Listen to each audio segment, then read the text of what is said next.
TV7 Israel News is made possible thanks to your generous donations.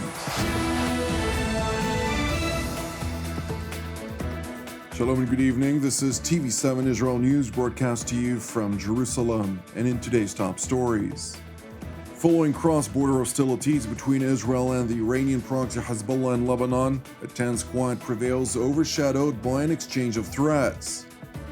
The U.S. Central Command releases an executive conclusion of its investigation over the recent attack on the commercial tanker Mercer Street, attributing full responsibility to the Islamic Republic of Iran. The Israeli Air Force struck 2 Hamas targets in Gaza that after incendiary balloons that emanated from the Palestinian enclave sparked 4 blazes in southern Israel. A tense quiet prevails on Israel's northern border with Lebanon, with security officials confirming to TV7 that for the time being, cross-border hostilities have come to an end. However, in light of a deepening crisis threatening Lebanon's fragile stability, if Hezbollah's domestic standing is threatened, it may opt to escalate the southern Lebanese front with Israel. Meanwhile, the United Nations Interim Force in Lebanon, or UNIFIL, called on everyone to immediately cease fire, asserting that the rocket launches, which were fired from outside UNIFIL's mandated area of operations toward what it referred to as the Israeli-occupied Golan, and the almost immediate artillery response from Israel directed at the general area of Hasbaya, from which the rockets were fired, constitutes a very dangerous situation. UNIFIL's head of mission and force commander, Major General Stefano Del Col, is in direct contact with the parties. He calls on everyone to immediately cease fire. This is a very dangerous situation with escalatory actions seen on both sides over the past 2 days. UNIFIL calls on the parties to cease fire and maintain calm so that it can begin an investigation. While the United Nations was preparing to launch an investigation into the indiscriminate rocket fire directed at Israel, Lebanon's Hezbollah affiliate Al-Manar Television broadcast footage purporting to show the Iranian proxy's aggression toward Israel from the outskirts of the village of Hasbaya. After firing 19 rockets from the said village, 3 projectiles of which failed to cross into Israeli territory, Hezbollah's field operatives sought to change their launcher's position to another location within the predominantly Druze and Christian territory.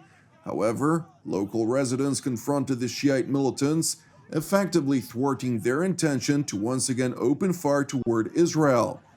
Subsequently, the Lebanese army was called into the village, and the truck carrying the rocket launcher was confiscated. Meanwhile, on Saturday, Hezbollah's Secretary General Hassan Nasrallah addressed his Shiite followers in Lebanon, in which he evidently sought to diffuse the tensions with Israel by repeatedly reiterating that his militants deliberately fired toward open areas to ensure an appropriate response to Israel's retaliatory strikes against prior rocket fire that was reportedly conducted by Palestinian militants rather than the Iranian Lebanese proxy. نحن أمس اخترنا منطقة أرضا مفتوحة في منطقة مزارع شبعة لنوجه رسالة لنكون مشينا درجة ممكن بعدين نطلع درجة تانية درجة ثالثة أعلى هلا برجع لها بعد شوي. اخترنا المزارع وذهبنا إلى أراضٍ مفتوحة ولم نضرب المواقع العسكرية وإنما محيط المواقع العسكرية. واخترنا المزارع لأنها منطقة عسكرية لا يوجد فيها مدنيون ولا فلاحون ومزارعون، لأنه في أماكن أخرى أراضي مفتوحة بس يحتمل فيها وجود مزارعين وفلاحين. كل شيء حسبناه بدقة. While Israel seemingly acquiesced to Hezbollah's aspiration to defuse the situation by limiting its response to the incoming rocket fire on Friday, Nasrallah utilized the opportunity to level a scathing threat toward Israel. أريد أيضا أن أقول للعدو نحن خياراتنا مفتوحة مثل ما حكيت قبل شوي لأنه ناقشنا نحن. الغارات الجوية إن حصلت وأنا أحذره من ذلك لا يعني حكما أن ردنا حتى ولو كان على أرض مفتوحة سيكون على أرض مفتوحة في مزارع شبعة. قد يكون ردنا على أرض مفتوحة في شمال فلسطين محتلة. ومن هلأ لما بتصير غارات جوية على لبنان على الفلاحين والمزارعين والمدنيين في كل شمال فلسطين المحتلة أن يخلوا الأراضي. قد يكون ردنا على منطقة الجليل، على منطقة الجولان المحتلة من لبنان، لكن وقتها نحن منقدر ومنشوف شو المصلحة مناخد القرار.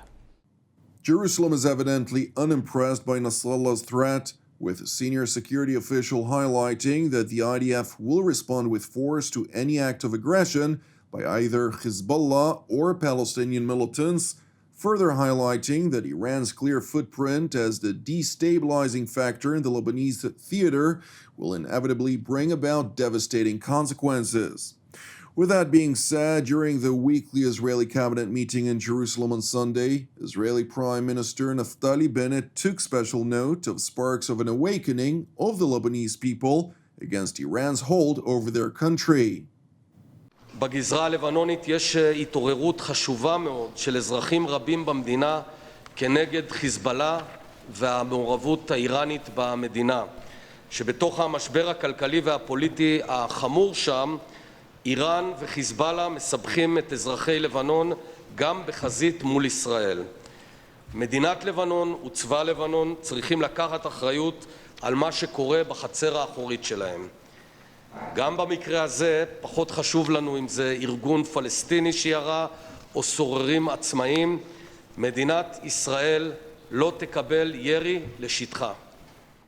The Israeli Prime Minister went on to highlight Iran's malign behavior in the region, as well as the Ayatollah regime's decision to appoint an even more radical president than his predecessor, a fact that must not be overlooked by the international community, which is vocally keen on ensuring regional stability.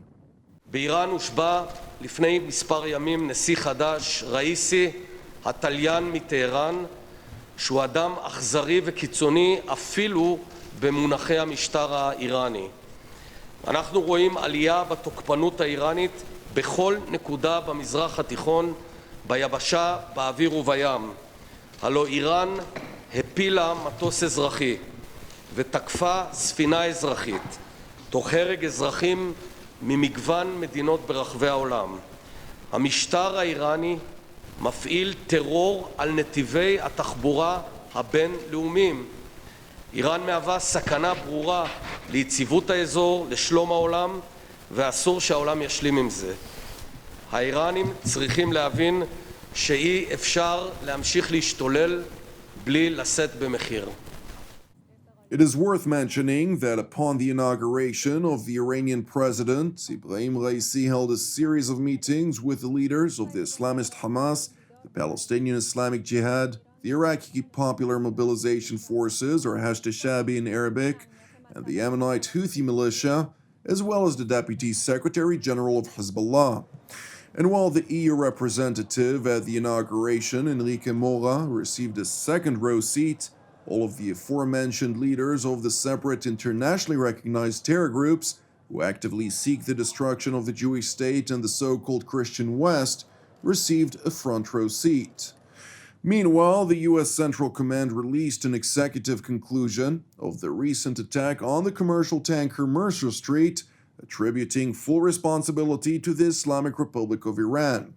Per the investigation, which provided conclusive, hard evidence of Iran's responsibility, the Islamic Republic utilized so-called one-way attack kamikaze unmanned aerial vehicles to strike the commercial Israeli-managed vessel.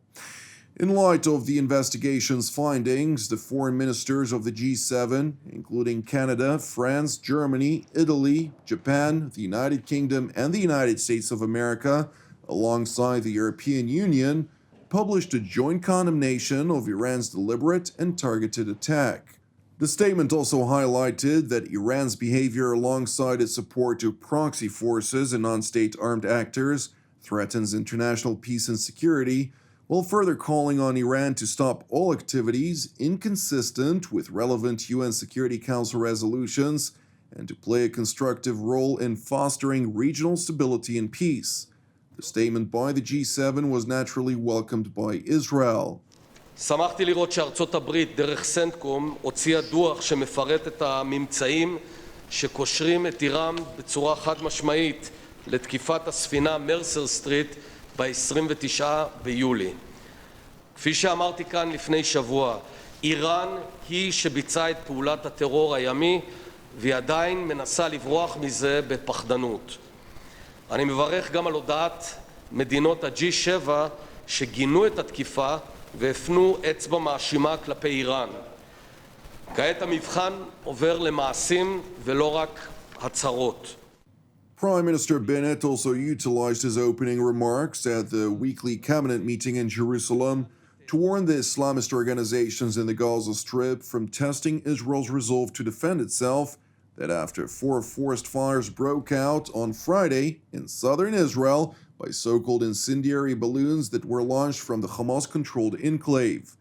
In a retaliatory response, IDF fighter jets struck a Hamas military compound and rocket launching site that were situated in the northern part of the territory.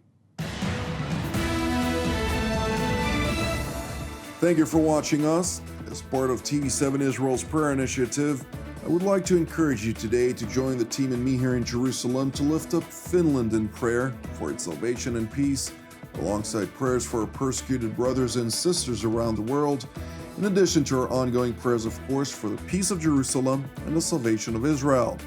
I'm Jonathan Hassan wishing you a Shavua Tov u'Mevorach, and we will see you again tomorrow at the same time.